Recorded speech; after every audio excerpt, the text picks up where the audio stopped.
Welcome, everyone. Welcome to those of you here and to those of you who are watching via live stream. This is actually my second State of the University address in front of all of you. And I'm happy to report to all of you, and you may remember how I say this, not my presidency, but our presidency. Our presidency is strong.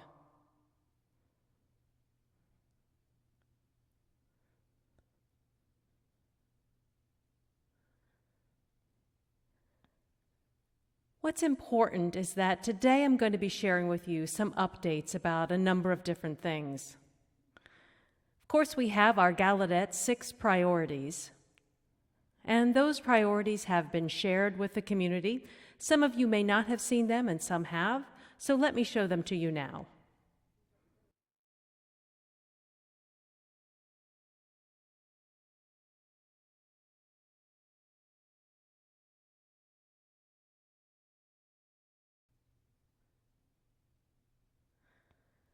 So while I'm not going to go into detail on all 6 priorities, I did want to give you some reports, and I have shared information through vlogs and in various meetings.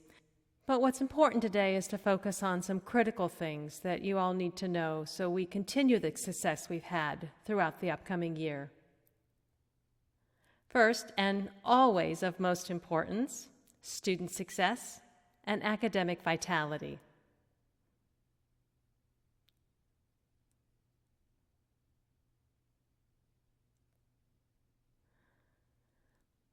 One thing you may note today that I'll be alternating between 2 words, students and learners. You know, we have, over the last year, been talking about lifelong learning. And by that, we mean that students are here at Gallaudet for a specific time period in their life. But when you come to Gallaudet, that's officially a time, and I should add here, you may come to Gallaudet through our Clare Center, through our pre-kindergarten language acquisition programs, but you come to this university through the Clare Center however you might through your journey as a learner. And so I'll be alternating between the 2 words, learner and student, throughout my presentation. We're here because of our students and their learning.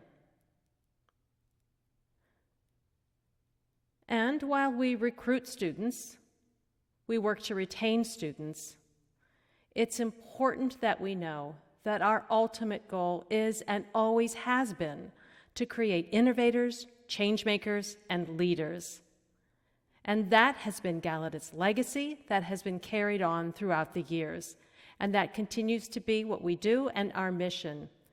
As we can look to see products of our university seated here within our employees and around the world.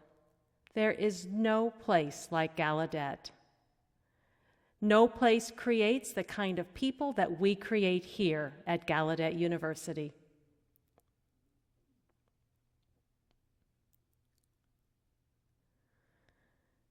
This is a good time during the State of the University address when we're all gathered together to reflect a bit on the journey that we've come and also to think a bit about the future. And in doing so, we recognize the privileges we have to serve here at Gallaudet, the privilege we have to learn here at Gallaudet, and the privilege we have to work and engage with our community and the work that we do here at this university. When we think about the importance and the significance that that experience gives us, we very much value that.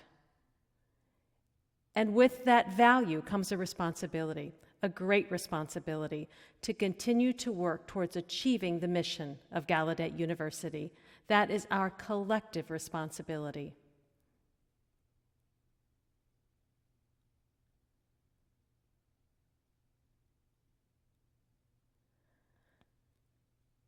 You know, here at Gallaudet, we enroll students and we work to retain them as they go about their learning, and we graduate them from various programs, and that happens as well at the Clare Center as well as the university side. So I'd like to share with you first some good news. Here at Gallaudet, we increased our enrollment by 105 students this past fall. That's the largest increase in enrollment for Gallaudet, and that's a significant number. Congratulations to everyone on that. That was a community effort to make that happen. And what's even more amazing is that the numbers that we're seeing now for the upcoming fall semester are indicating the enrollment to be even higher, which means we are succeeding in getting our stories out and demonstrating the value that we have as a university, because people are choosing Gallaudet right and left. So again, congratulations to everyone for that. So why the picture of the horses?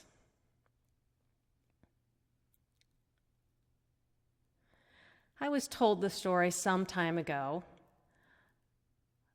Someone was talking to me about wild horses out west, and I think they were referring to Colorado, where there's a number of different herds of wild horses. I don't know how many of you have traveled out west and had the opportunity to see these horses. What I learned about this is that people very often would come upon these herds and take one of the horses for whatever purpose they had, and others would do the same, each one taking a horse away from the herd.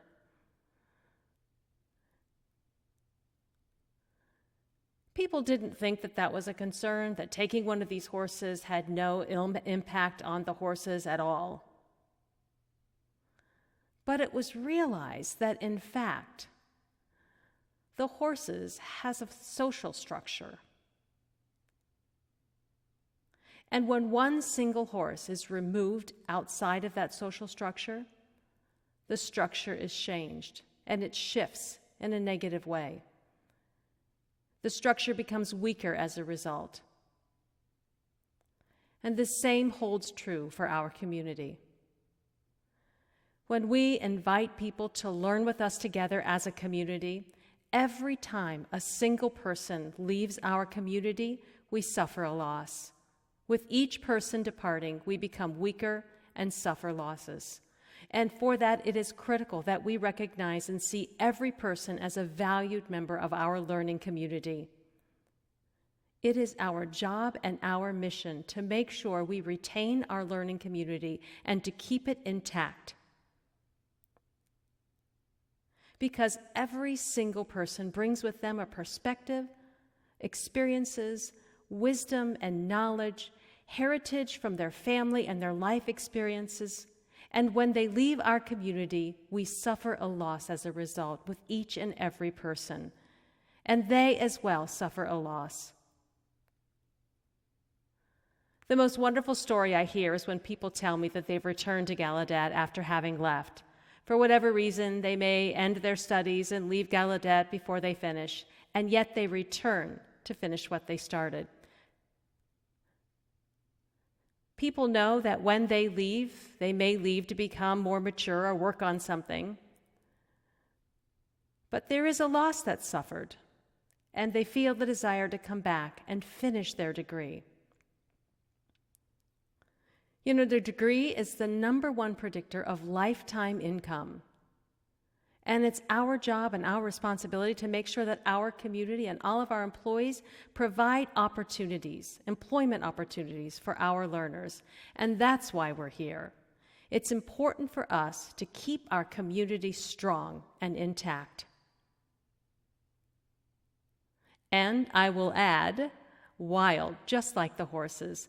That wild, strong spirit that they display, the sense of openness and freedom, is the same kind of sentiment we have here within our community. We're open to learning and examining ourselves, and from that, become free. And that's what we represented as a community and what we must continue to keep as we remain intact as a community. Next is academic vitality. We are very proud and pleased to report that we have established a GSR study review team. This team is important because we have agreed as a community that we must start preparing ourselves for the 21st century in terms of our education to meet the needs of our students and prepare them for the world beyond Gallaudet. And that all begins with our GSR review. The team consists of the following individuals: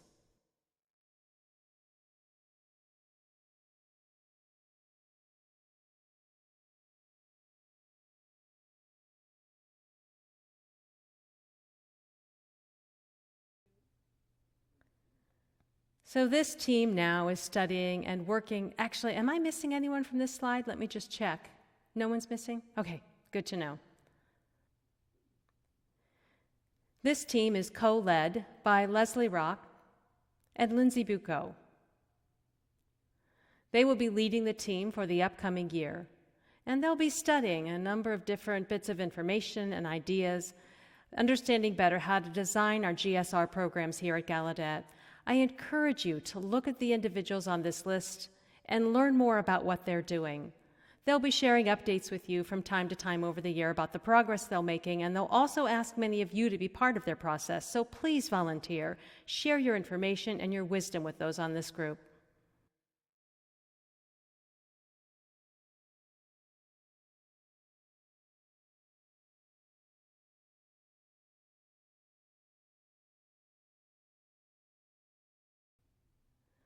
So I'm delighted to share this with you because I know many of you have been hearing about 6th Street for some time now, and we've been working for a number of years now and are finally now at the stage where we're developing what's called a program, the program aspect of what's actually going to be happening there on the corner of Florida Avenue and 6th Street. That corridor will become not just something for Gallaudet, but for Washington, D.C., a culture and creative corridor. We are now working with this design team, or with the steering committee, to come up with a design that will create possibilities there on that corner to really showcase to the world what Gallaudet is and who we are, where we can reach out to the world through that 6th Street corridor, and the world can in turn meet Gallaudet at that entryway at 6th Street. Two of our vice presidents, Carol Erding and Paul Kelly, will be leading this effort. Provost Erding and Vice President Kelly will be the chairs of the steering committee. You see represented on this committee faculty and administrators, all making up this very important team. The Lyceum up on the 2nd floor of College Hall, or rather 3rd floor, my apologies, the 3rd floor of College Hall is just above the President's office and is a room that has been designated as a space to be used for 6th Street planning. You'll be able to see the work that they're doing. It's going to be set up like a lab, and much of the information will be displayed on the walls. You are invited to come and share your ideas with all of them. The Lyceum will be set up as a room, as an incubator, where ideas can be shared about different things that might be seen on 6th Street. It will be open and visible to all of you as a community, and I wanted to thank that team for their visionary work.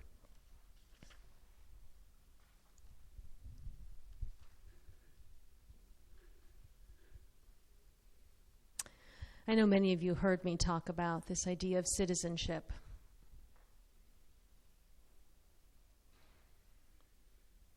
Citizenship is vital, not just as a member of the Gallaudet community, but in our city here in Washington, D.C., our nation, and in the world. We must make sure we are preparing our students, our learners, to be citizens of the world. You know, this is a place where we can experience and experiment what it means to be a good citizen. What exactly does that mean? What are the behaviors and the values and the ideals that being a good citizen actually reflects? This is the space where we have the community come together and ask questions and build concepts about experiences, where we understand better our behaviors and what we believe it means to be a good citizen, and reflect as to whether or not we are a good citizen of our community. Citizenship holds us together, united. It's one thing that guarantees you're a member of the community, that as a citizen we come together and form this community. As a citizen of this community, it connotes some sense of belonging. You belong in this community. If you're an international person and international students who come to Gallaudet as an immigrant to this country, You've come here to learn. You as well are a citizen of this community, undoubtedly.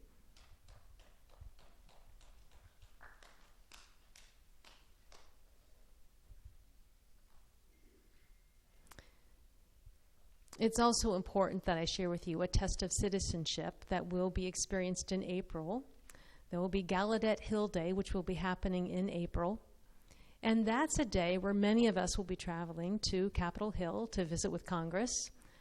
There'll be a team who will be working together to prepare individuals for that day, and we welcome every single member of this Gallaudet community to be a part of that. Even those of you who are watching via live stream, you can go to your state legislature. You can be a part of what we're doing here, but we want to communicate to the individuals on the Hill how important Gallaudet is and the value that we give to the world. It's important for them to recognize our importance and our value, and this will be a great opportunity for us to share that with the legislators on the Hill. On Tuesday, February 7th, during Common Time, we'll be getting together and giving you more details about that Gallaudet Hill Day and what you can expect. Please make sure and attend that event. That will be a kickoff event for this effort. Those of you who are watching on live stream, you can contact our Government Relations Office and get more information, as will more information be shared during that meeting at Common Time. Each one of you plays a role here as a citizen, and your presence is important here. You come here for a purpose. You come here to work, perhaps. You come here to teach, or perhaps you come here to learn. Or maybe it's just to engage within the community, and that's your purpose for being here. The most important thing for each of us to do is to recognize that we are a citizen, and in doing so, we respect the citizenship of others who are members of this community as well. We are all equally here, respected members of our community, and we need to engage one another with respect and compassion.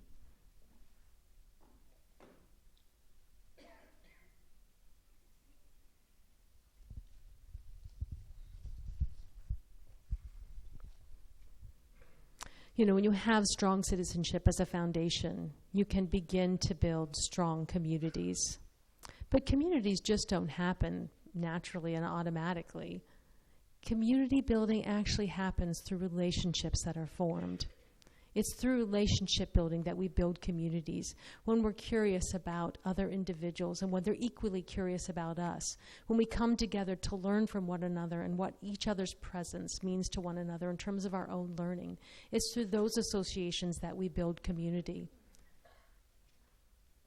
And I just wanted to take a moment to speak to the sign I'm using for immigrant. I know there are a number of signs that represent different things, one representing your picture photo on a passport and the stamp that's given. That's one sign that I'm using to represent that idea. But however you sign the word immigrant, we want to welcome you to our community. Whether you're an individual of color, you are welcome as a citizen here. If you're Muslim, Jewish, Christian, or practice a different faith than those that I've mentioned, or perhaps practice no faith or religion, you too are welcomed. For those of you who are disabled, I mean, we know that deaf, hard of hearing, and deafblind are technically considered to be disabled, but we also understand that there are others who identify with other disabilities. You as well are welcomed. If you are a member of the signing community here at Gallaudet, you are welcomed. If you are hearing and don't yet sign, but hopefully learning, you are welcomed as well. If you are a woman, know that we are committed to protecting your rights, to have freedoms from violence and sexual assault. And this applies to males as well.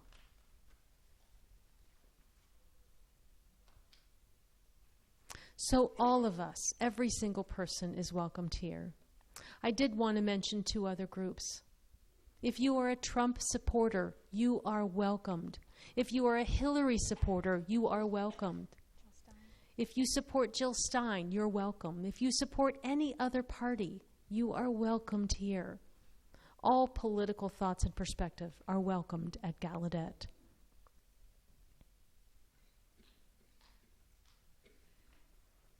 Thank you for that.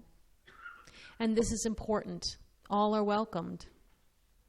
And yet welcoming environments are created through relationships when we come together and understand one another with compassion.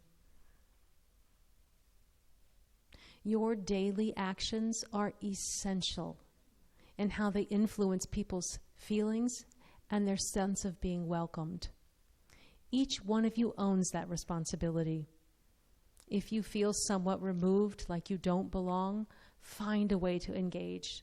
Find a way to understand where those feelings are coming from. There are times when it is a group's behavior that's excluding you. And there are times as well that that feeling comes from the own experiences that we bring, where we already come feeling defeated and feeling less than. And when we engage with a person who has that feeling, it's important that we ask them about where that feeling's coming from and better understand their life experiences that have led them to be who they are. It's important that we understand how our past experiences influence where we are and what happens in our lives now.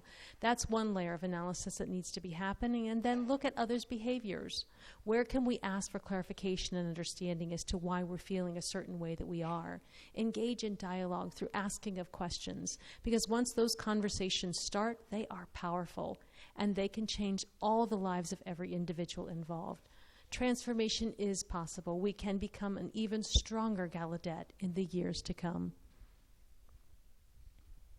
It's a daily practice. It's not a one-time thing.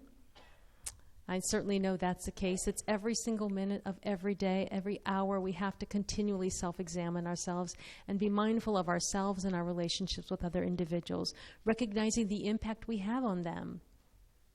And if we should make a mistake, we return to that individual and reconcile, ask for the apologies, and be willing to admit when we make a mistake. And accept that admission with kindness and compassion. It's on us. We all know about this, right? We all had our green t-shirts on. You all remember those t-shirts?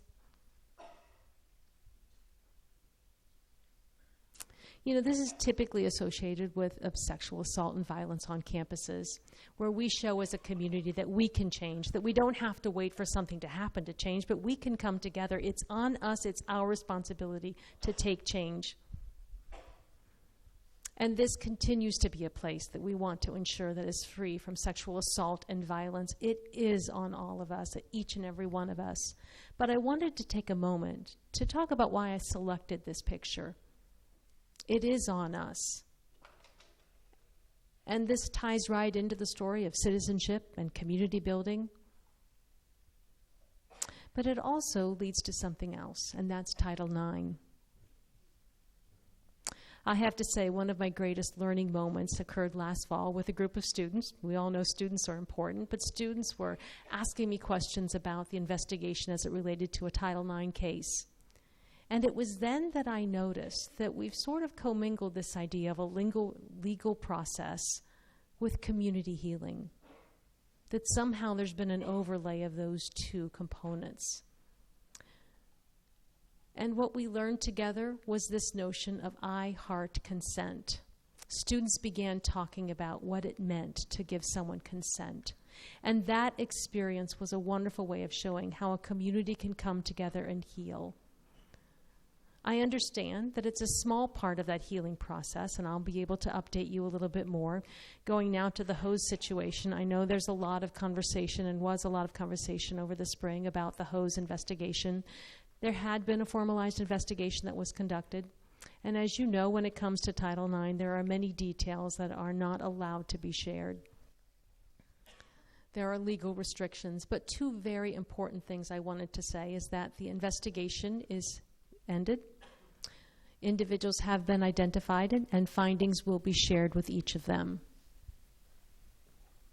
What's most important, though, that I want to share here is that we must continue to support our Title IX process.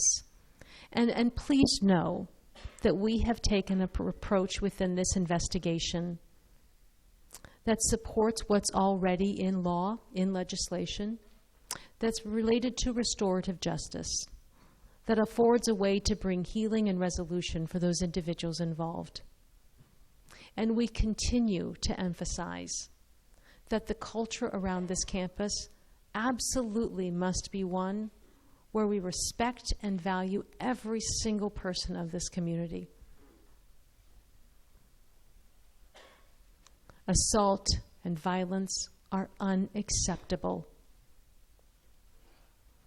And the narratives and stories about that behavior is not acceptable either. For many of you who may not know, the narrative around this kind of a story creates an environment that is unsafe for males and female alike, not just for women, but for males and female alike. When we talk about violence as if it's not important or it's not significant, that creates a hostile environment. So please be aware of the language that you use and your behaviors. It's my commitment to continue to support all of this work to create a safe environment for every member of our community.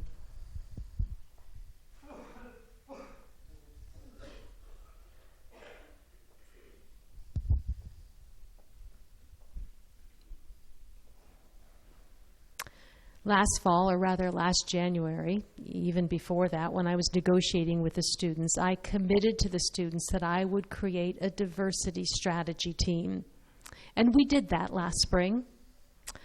At the end of the semester, many of those members graduated and left our community, and so we've reestablished that committee this past fall. The diversity team members are on the screen here behind you.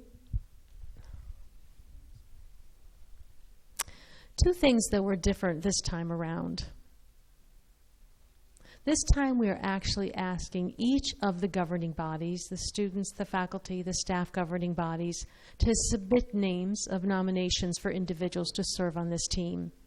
And secondly, each person is committed to serving 18 months. My learning from last spring was we selected a group of people who were not able to stay on long enough for this team to be successful. And so we changed and redesigned the way the team would be formed and selected individuals who could stay on for the full term. They'll be working for 18 months, upon which we'll select another group of individuals who will serve the following 18 months. I certainly want to thank the individuals on this team for their willingness to step up and serve. Their role will be to advise me as president, to advise the provost, and the future CDO, as well as the executive team on issues of diversity, strategy, and thinking about how we can improve the work that we're doing in this area. It is absolutely critical now that we have a group of people from the community who advise and inform the leaders of this university about what we can and must be doing.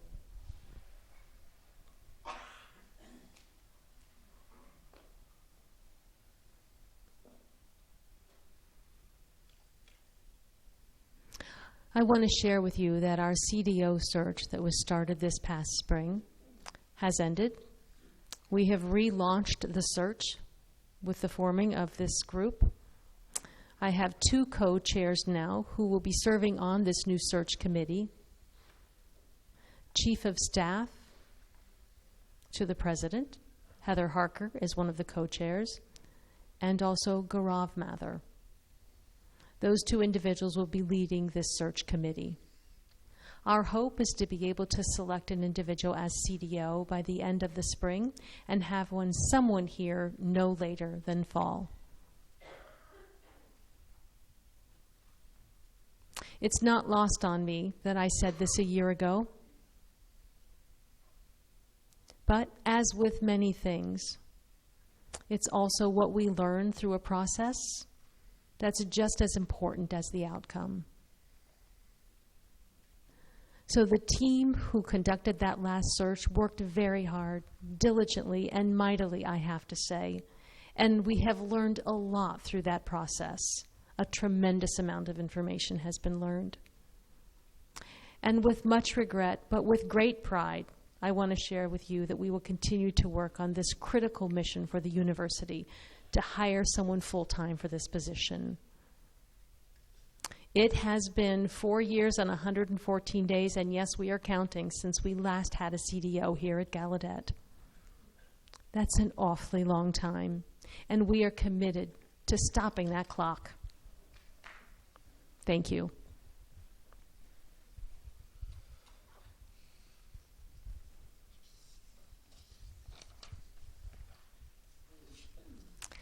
Accessibility.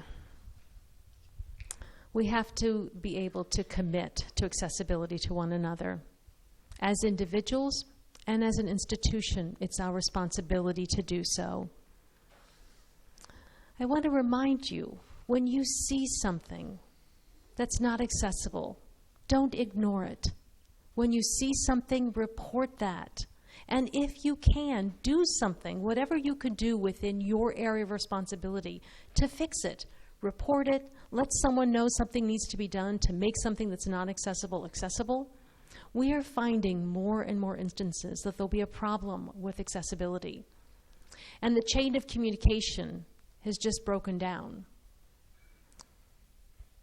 I need and I want individuals to really be able to focus and fix these things.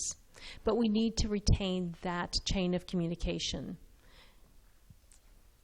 so that each one of us sees it's our responsibility to work towards this goal. It's everyone's right to be an equal citizen and participate equally in our lives here at this community. As we said earlier, when we lose one individual, we are weaker because of that. And it's only with everyone that we gain our strength. And so the chain of all of us working together is what makes success. It shouldn't be an afterthought. It should be something that we see and work actively towards to ensure that our community is always accessible. No surprise to see this slide, right?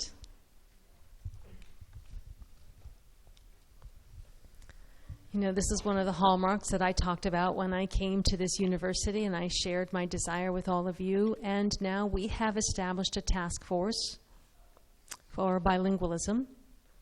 I've done a vlog, and most of you probably have seen from that we have created a group that will ensure that we come together and understand a framework of what it is we value, what our principles and practices are that are crucial in order for us to be successful in being a truly, indeed, bilingual university, from birth through lifelong learning. The Bilingual Task Force Committee members are seen here on this slide.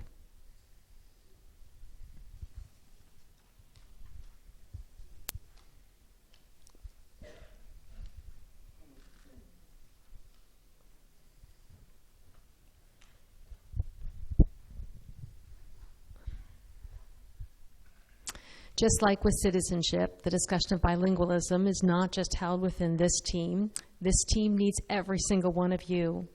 All of you have wonderful experiences with languages and the way you use language to interact, to communicate what works best, what you feel is inspirational to you when you communicate, ways that language is a detriment because of the in context. We need all of you and your input in order to be successful because you have daily experiences.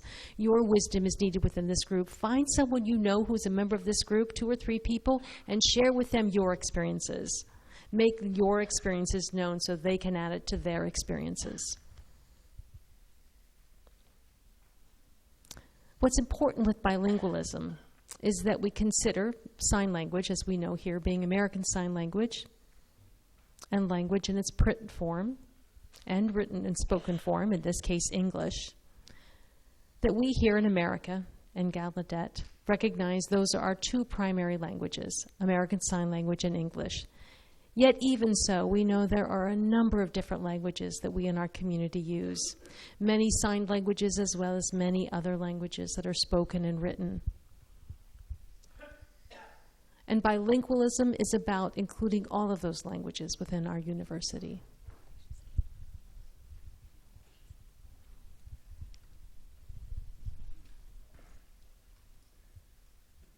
We are strong, and we are strong because of you. We are strong because of your leadership, your commitment, your ability to manage, to do what you need to do to get things done, to lead, and to engage in dialogue. Many of you lead quietly, with very little recognition.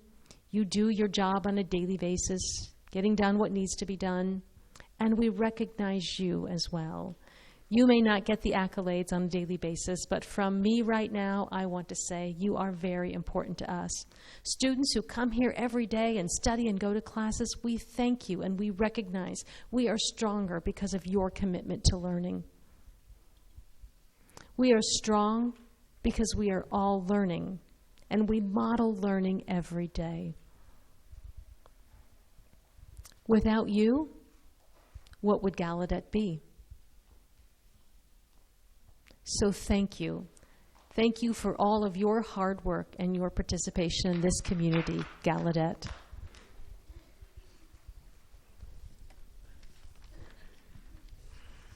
So the next topic is pretty short.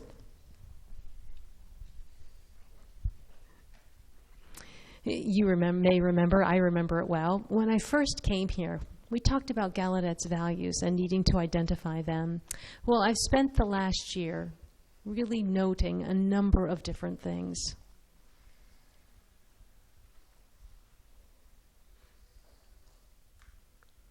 You know, when we're not clear about what our values are here at Gallaudet, it creates conflict. And that conflict is unresolved and cannot be resolved. And that's because we don't know what are the values that we hold that lead to this conflict.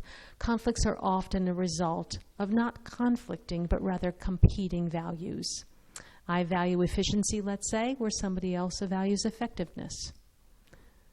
I want people to learn and make sure they do things the right way, where someone else wants to get things done as quickly as possible. So those are examples of competing values.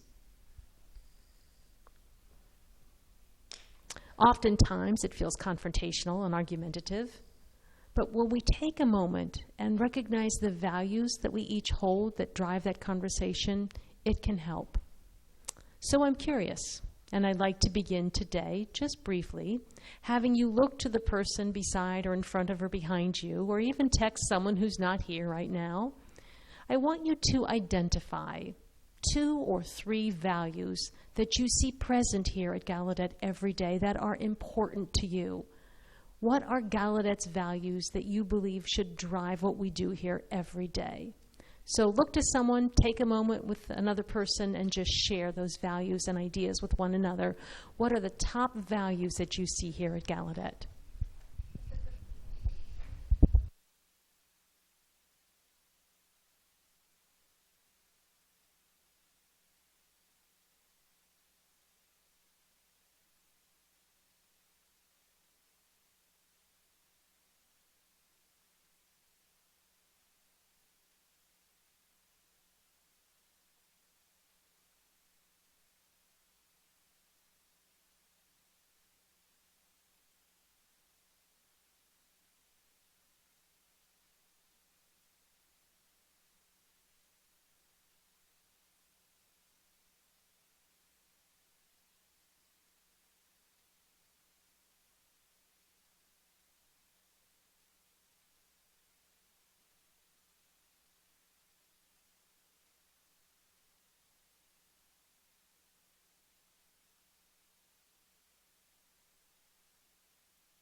Wow.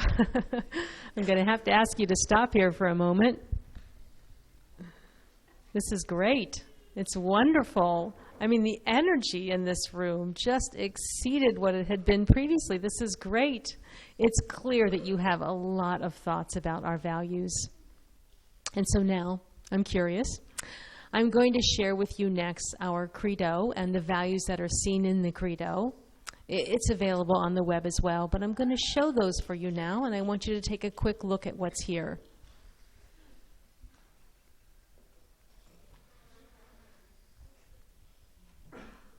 So I'm wondering, how many of you actually named one of the things you see here? Or let's say at least 3 or more of the things that you see here. How many of you named at least 3 or more of these? How about 1 or 2 of the things that you see here? Can I see a show of hands? Wow. So there are many values that you clearly have named that are not shown on this slide, right? So many values that you've come up with that aren't seen here. This is learning. This is curiosity. This is exactly how this works. So we're going to be, in the near future, sending out a survey about Gallaudet's values. And we'll be launching a more formal discussion about values here at Gallaudet in the near future. So keep an eye out for that email, and I ask that you please take the time to respond. We'll be using different forums for discussions of the values, not just through email, but we wanted to begin with a simple survey. So I'll let you know what the results, if we have a nice big N, that's going to give me a great result. So I hope you all commit to giving me a big N. A large number of respondents would be greatly appreciated. So thank you very much. I'm looking forward to that big N, as we say in research.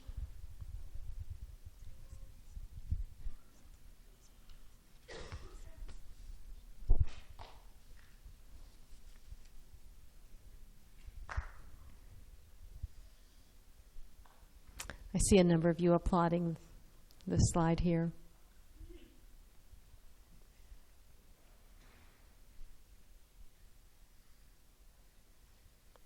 This was from the vlog I did the other day. Right now, we are at a time in our country where it looks like we're trying to divide because there are so many competing values. One of the values is about the safety and security here in our country. Another value is about being open, engaging in dialogue with other individuals across the globe. And these two values have now come into conflict with some specific concerns on the national scene. We need to hold space here at Gallaudet, hold space for the recognition of these competing values that exist in the world around us, and recognize when we see those same kinds of conflicts here within our communities, those disparating priorities, whether or not we hold those different values, we want to recognize there's a third value at play, and that's the value we have and the care we have for one another. And I ask that you take that value and the care that you have for others and make that be primary, that it guide all of your discussions, that you come to a place of empathy and understanding of how people are impacted by this conversation. And clearly we are impacting the conversation on a national level. There's a lot of pain, anxiety, and worry as a result of this national conversation. The details are really such that we can't fully understand them, but it does require us to support one another as a community. It does, and I thank you for that. And now it's time for question and answers. It looks like we have sufficient time set aside for that. I did want to thank Trevor Anderson, the president of the Student Body Government, who will be our moderator for this portion of our presentation. So thank you, Trevor. Trevor is going to be, as moderator, moderating you and moderating me. Feel free to tell me to summarize those comments and wrap it up as you need to. So for those of you who have some questions after hearing our president speak, please feel free to come up to the stage to ask your question, or if there's any point of clarification that you're seeking. We do have some time until 1:45 to accept any questions, comments, or points of clarification. So feel free to come up to the stage. We have a quiet group. Oh, I see one person making their way up to the stage. Maybe we'll have you stand here so that everyone can see you better.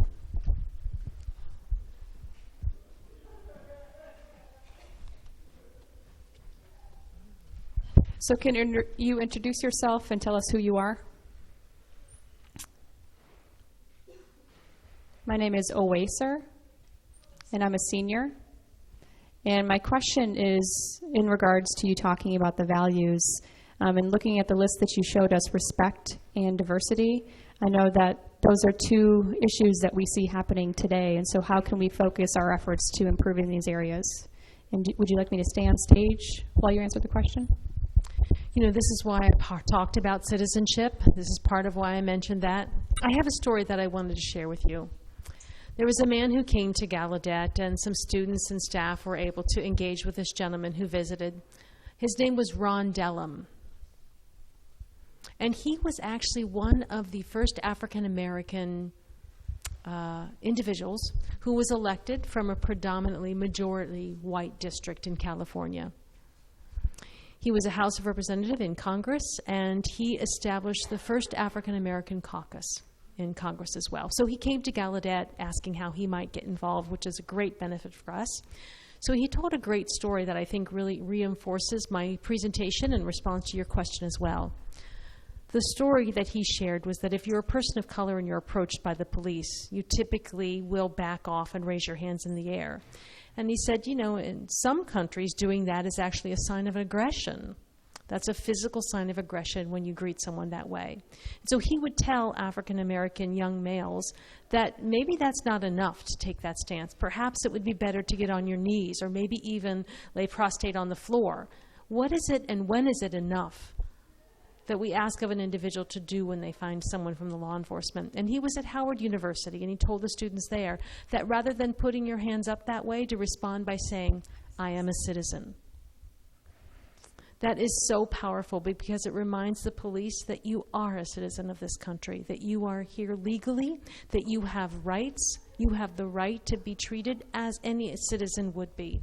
And so that's part of what you say. There might be concern, but that's a call to action for all of us here, for every single one of us. He's now telling us that we don't really represent this value enough. He's sharing with us that we're not doing well enough in this area. And I have seen emails from a woman who says that this is not safe enough of an environment for her. I've seen LGBTQ individuals share that they don't feel safe, as well as individuals who are transgender. Even one very recently was considering experiencing violence. We're still not where we should be. But it's important for us to recognize that we are all on a journey, and that journey is one that we're committing to do together as a community. I agree. I hope we all work together. Great. Very well said. Thank you. Good job on keeping the answer short. Hello to you both. My name is Keith.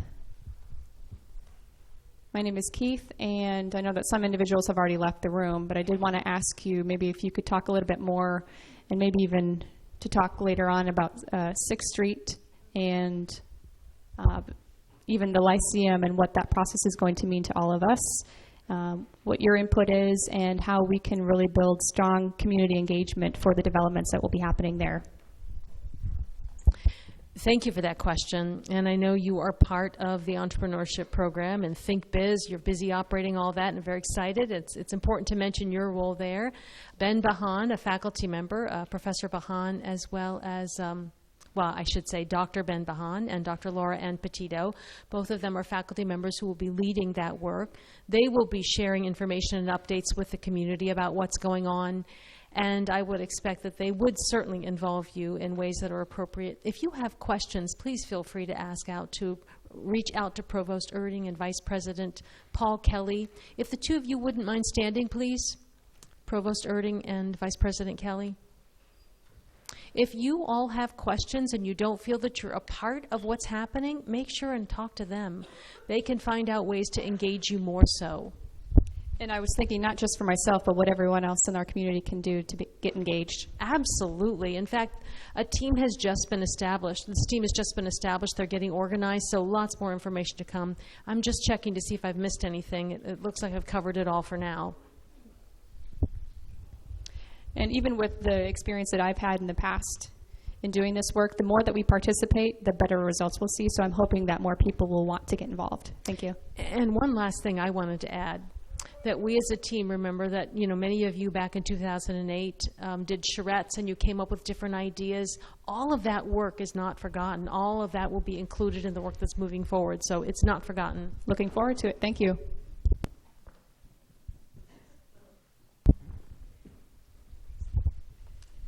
Hello, welcome. Could you tell us your name and your role here at Gallaudet? I'm Risa Shaw. I'm in the linguistics department. I've been teaching in the linguistics department for a while now. And I know that several students have come to talk about what's been happening in the country with the current president. And we talked about them coming in early in the morning and then staying late at night because they don't feel safe being off campus. So many students will come here and stay here because this is where they feel safe. So the students who are really living off campus choose to stay here because of safety concerns, and I'm wondering how can we make them feel and actually be safe while they're here on campus? And if we have the immigration customs enforcement officers, if they're actually asked to come here to campus, what is the university's response going to be, and DPS's response going to be to that type of situation occurring? I mean, if the students are talking about the terror that they're experiencing and the fear of people who are going to come and detain them in their own rooms. So those types of situations are very real thoughts and experiences that students are now experiencing and having a hard time focusing on their class experiences because of it. Thank you for bringing that up, because I know a lot of people feel a lot of anxiety and have a number of questions about what's happening, so it's natural that every person wants to think about what they should do and how they should respond individually. I reinforce, you're reinforcing what we have suspected people are feeling, and I appreciate that. We've known earlier that this is happening. This is real, and it's what happens every single day for people. The second thing I wanted to say is that we have called together CLT, the Crisis Leadership Team, to study and work together. We have leaders from all different departments, including faculty members and people from the Provost's office are there to develop strategies to really accommodate and work with what's happening. The specifics that you've asked about, like what if ICE comes to campus, what should we do? Those are pretty complex questions that I cannot respond to right now, but I do want you to know that we are preparing even for that potentiality to happen. And there'll be other events we'll be able to share more information. I don't have the details to share with you right now about that, but please know we are taking the President's executive orders seriously. When a president signs an executive order, he expects people to comply. And there are a number of questions about what really was intended or what's really meant by that executive order. And now we're waiting for the courts to interpret that executive order and issue those interpretations. There's a lot of moving parts here that are happening on a daily basis. You know, other executive orders are coming out every single day. Other decisions are being made. And so there are constant changes that we're confronting. We are committed to staying on top of this, to being mindful and aware and adjusting as we need to. You all have our commitment to be as supportive as we are able to be within the boundaries of the law. Thank you, and I look forward to seeing more of those details shared with us at a later point.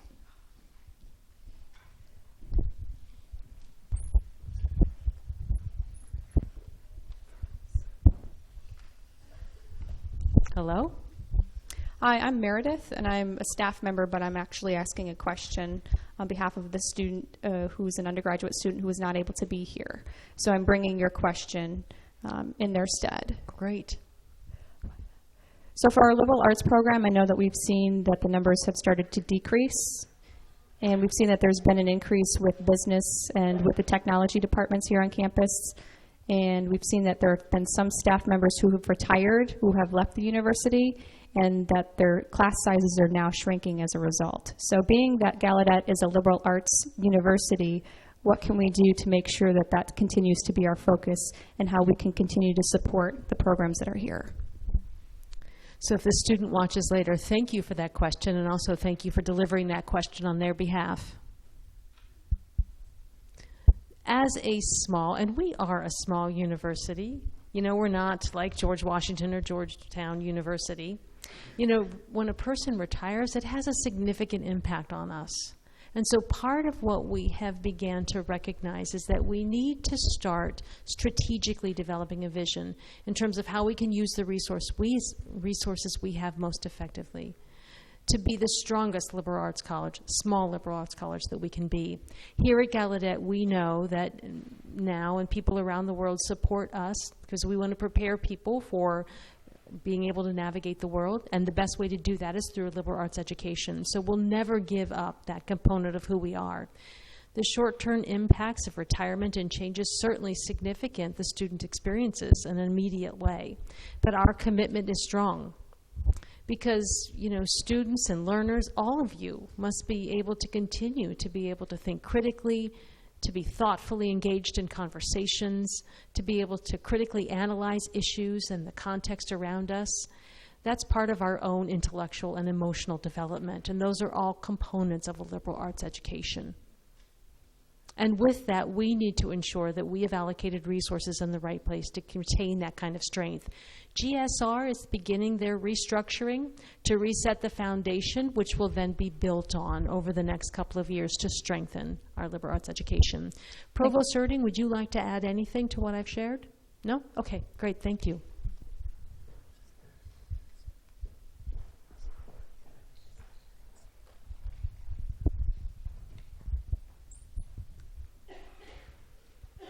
My name is Marissa Rivera, and I'm an undergraduate student, and I'm a bicultural and bilingual individual. And when we think about Gallaudet being bilingual, what's the end result from what you're expecting to see? What's the ultimate goal? Thank you for your question. It's an important question. When I first came to Gallaudet, and also this reflects my experiences growing up, I founded 2 charter schools, and very often, there would be this cultural conflict that would arise between deaf and hard of hearing people, where we talk about spoken language and sign language. When should we sign? When should we use English in its written form or spoken form, or do we SimCom and people object when we speak and sign at the same time, and others thought it would be okay. But amongst all of this dialogue and conflict, the conversations often lead to judgment and conflicts and those sorts of things. They all come from our not understanding the underlying values that drive our decisions. What are our values? What are our values that allow us to connect, just even the 2 of us? How can I connect to you? Do I have choices with the language that I choose to use? How do I carry out and live those values out? If I'm a teacher here at Gallaudet, clearly I teach ASL, and maybe I'm a linguistics teacher and I teach in ASL. How can I balance English within that context? Making sure that, of course, students are here to learn through ASL, but also have the ability to learn English in its same capacity. So, that task force has been called on to really just name out those values that we have. When we can identify every value that goes into our being a bilingual community, from there we can develop policies. And the development of policies can then translate into practices. And when we actually try to live this out, it helps us better understand, through our conversations, each other. So when we see ourselves disagreeing, we can look to those values that have been spelled out and understand where those disagreements come from. Last fall, I was at Jumpstart, and I have a unique way that I personally signed that, but I was at Jumpstart, and I stood before the groups there, and I intended to sign, and then I thought after that I would put down my hands, have an interpreter join me on stage, and I would begin to use then spoken English.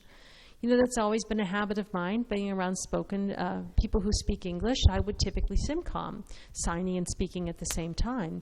And it was an unconscious behavior to me to SimCom.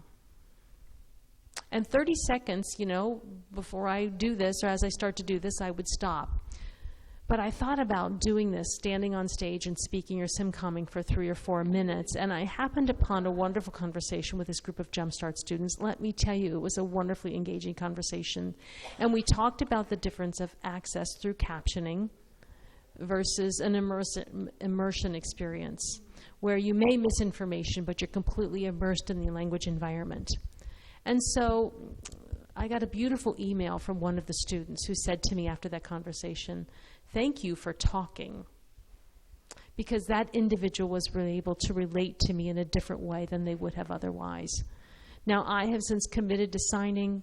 That individual said they had since committed to signing, but they came to this university coming from a background very similar to my own.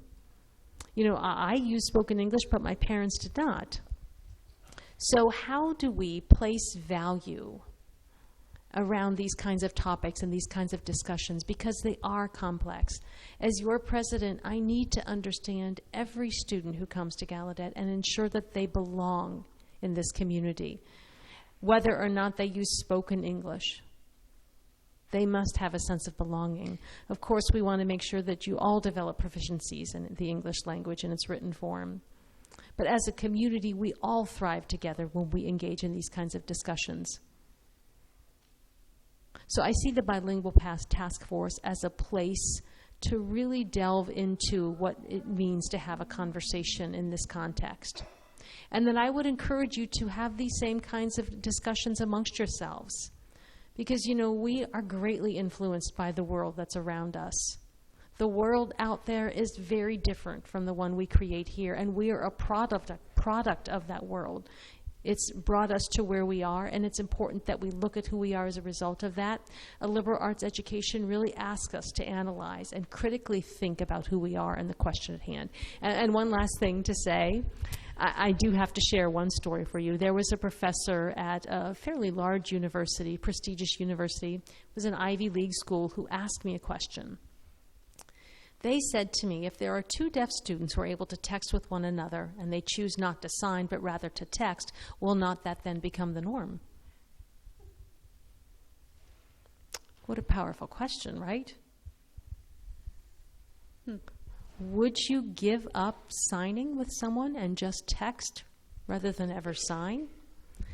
You know, and that question told me an awful lot about her experience of language, her perception of our language, her perception of our culture and our world. But I answered her by saying, no, that's not what would happen, that we would text as opposed to sign. But there are some people who are deaf who do use spoken English. And they will use spoken English because they have been taught that spoken English is the language of success. To be successful, you've been taught you must use spoken English. But we all know that American Sign Language is a language of success as well. Right. We all know that, but does the world around us? They don't, not yet. And that's part of what we need to do together as a community, to engage in learning and thinking. You know, every single day I learn something new. Thank you.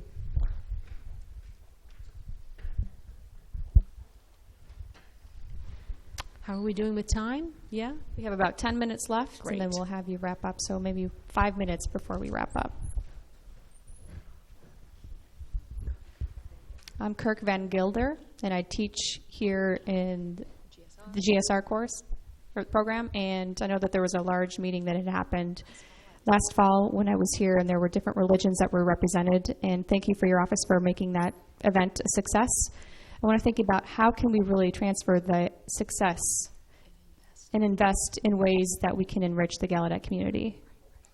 So what kind of resources could be used and committed to raising the awareness about religion and those who choose not to practice particular faith or religion? So what are your thoughts on that? So, right, you are on the GSR review committee, right? I am. I think that's exactly the reason why we put you there, is that question that you've just asked. That's my answer, right? I mean, if you have ideas, you're going to get put on a committee. You know, one risk, though, is that there's only one of me. How can we make sure that this is infused into the entire campus and that the resources are really integrated in a more enriching way? There are many colleagues on that committee who have the same passions as you do. And secondly, I wanted to say,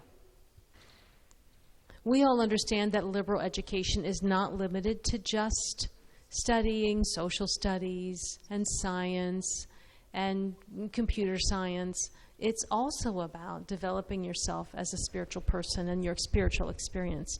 Religion is about your spiritual life, and that can happen in a number of different ways. It's important in a liberal arts education that we understand our experiences really are such that we develop the heart and the mind and the spirit together. We cannot exclude any part of our life and our personal development through our college years. And so that's why I think, again, GSR is going to help us establish the values around this. And I hope that we'll be able to see, being able to address all the three components that I've mentioned, because that's what a strong liberal arts education does. And I'm so happy to help you with that and be an advocate for you in terms of resources. Thank you. All right, we have 2 more questions left. 2 more. Hi there. I'm Connor. I'm a third-year student, an undergraduate student here at Gallaudet. And we're now here in the year of 2017, and you're planning for the future. How are you going to ensure that more undergraduate students will be here at Gallaudet? I notice that many undergraduate students are here but are often not aware or not engaged with what's happening at the university and future change. So how can people be more involved? How could you help us? Well, I was trying to think of some ideas, but I wanted to ask you too. Well, first, I've gone to the dorms on a regular basis to talk with the students. Every single month I go to the dormitories, or at least one dorm a month I've been to. I think I've already been to at least 4 dormitories over the last fall.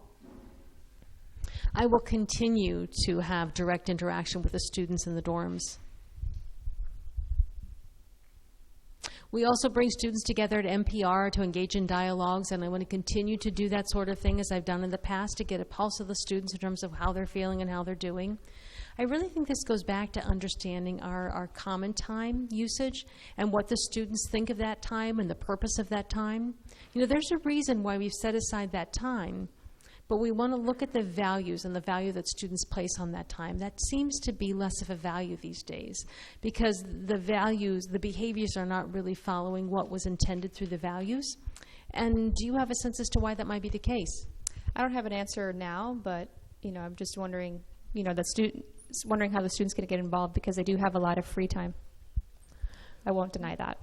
I do want to recognize that a number of undergraduate students were involved in the I Heart Consent discussion. They asked questions, they got engaged, and they did this independently. That's the power of individual students stepping up and taking action. In some ways, our measure of success is not just having people come to an event like this, but it's the action that they take as members of the community. It's that citizenship. We create this community and have you actively involved. If that's happening, I am completely satisfied. I know it's not an easy question. It starts with you, it starts with me, and it starts with all of us. Right, but I'd like for you to share me any other ideas that you come up with. I will.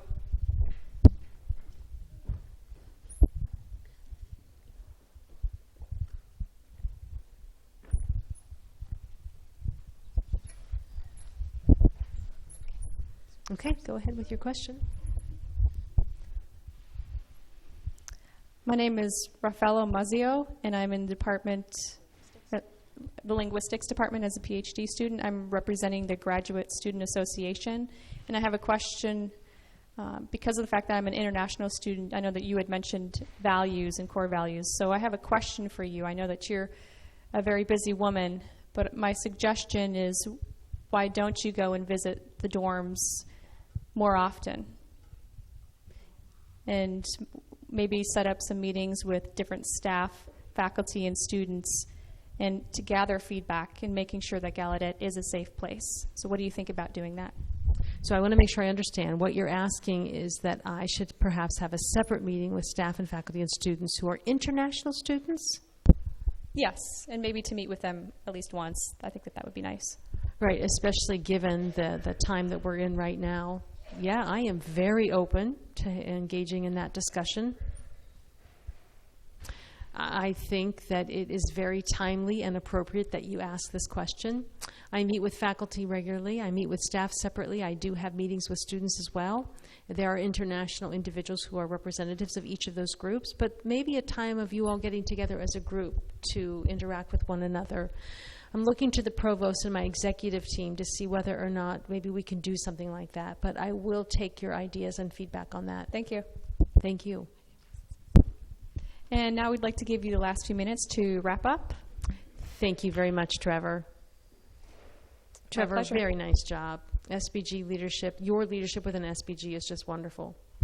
Thank you. We wouldn't be able to do it without all of our students and your support. That's really what's led to our success. Thank you. So thank you all for coming. Thank you for participating in what we've done today. Go in peace, in thoughtfulness, and I hope that we can continue to be kind towards one another as we move forward in strengthening our community. Thank you all very much.